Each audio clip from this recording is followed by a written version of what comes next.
আসসালামু আলাইকুম আপুরা, কেমন আছেন আপনারা? আমি ভালো আছি। আজ আমি তৈরি করব বিভিন্ন রকমের সবজি দিয়ে একটু নতুন আইটেমের সবজি। খুবই নরমালভাবে তৈরি করেছি এবং খুব সুস্বাদু ভাজিটা। এর জন্য আমি ফ্রাই প্যানে দিয়ে দিলাম প্রয়োজন মতো তেল।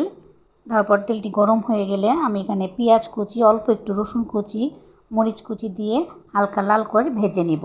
লাল করে ভাজা হয়ে গেলে আমি এতে দিয়ে দিব অল্প একটু জিরা, লবণ এবং একটু হলুদ দিয়ে এটাকে আরেকটু ভাজা ভাজা করে এখানে দিয়ে দিব সবজিতে আমি নিয়েছি পেঁপে, মিষ্টি কুমড়া, চাল কুমড়া, পটল। এখন এগুলোকে আমি ভালো করে মশলার সাথে মিশিয়ে একটু নাড়াচাড়া করে ভালো করে মিশিয়ে নিব। মিশানো হয়ে গেলে এটাকে আমি ভালো একটু ঢেকে কিছুক্ষণ পরে নামিয়ে নিব। এই তো হয়ে গেল আমার অতি সিম্পলভাবে তৈরি করা সবজি।